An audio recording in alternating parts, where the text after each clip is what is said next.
Hey, this is Mike Strasinger of SportsNashville.net. I just got back from the 2013 NHL draft party held out at Dave & Buster's, hosted by the Nashville Predators, where the Predators selected Seth Jones with their #1 pick, the #4 pick overall.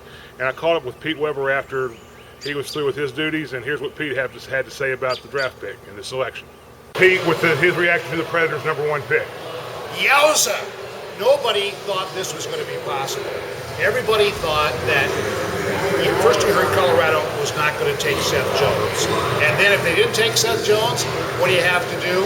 Well, you figure the next team needs a defenseman as well. And when Florida, with the defenseman, Dale Talon as general manager, didn't take him, a little bit of shock set in.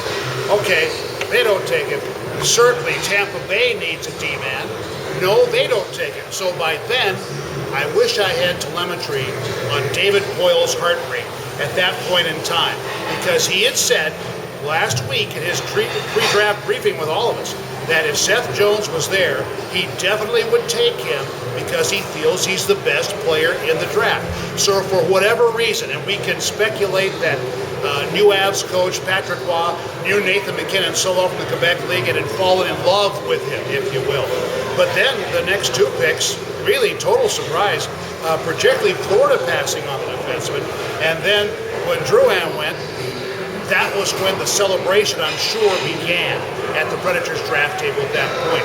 Now, I was told by Craig Button, who knows David Poile very well. Craig's an analyst now for NHL Network and TSN. His father worked for David, as he ran his drafts in Washington for years. He told me that if it got to that point, that Seth Jones was suddenly available at #4, that David Poile would likely break Usain Bolt's 100-meter dash record getting up to that podium, and he darn near did. Darn near did. Awesome. Now tell me, what kind of player is Jones? What do you know about Jones? He's tremendously polished, especially for an 18-year-old. Okay, #1, he's an American. He played on Team USA's Junior World Championship team last year.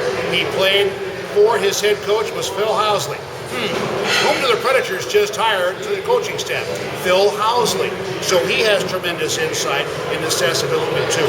He is a combination offensive and defensive defenseman.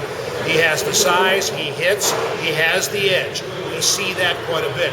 But he's also very gifted offensively. So I don't think the Predators could have asked for any better sequence of events to have happened with the first 3 selections in the draft to allow Seth Jones to fall down to him. I think that's absolutely a tremendous break for the team. And now, how does it work from here? When can we expect Jones to be a Predator? When will we see him on the ice?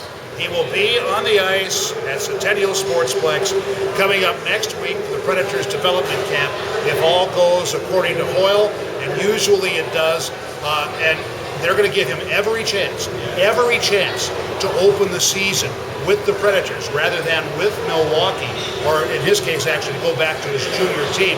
And so, since they're going to give him all of those opportunities to open the year with the team, and if indeed he does, he'll become just the second Predators draft pick ever to open the year with the team, and that goes back to the year 2000 and Scott Hartnell. And Scott Hartnell is still playing very successfully in this league now for the Philadelphia Flyers. Great. Thanks so much, Pete Weber. You got it, my man.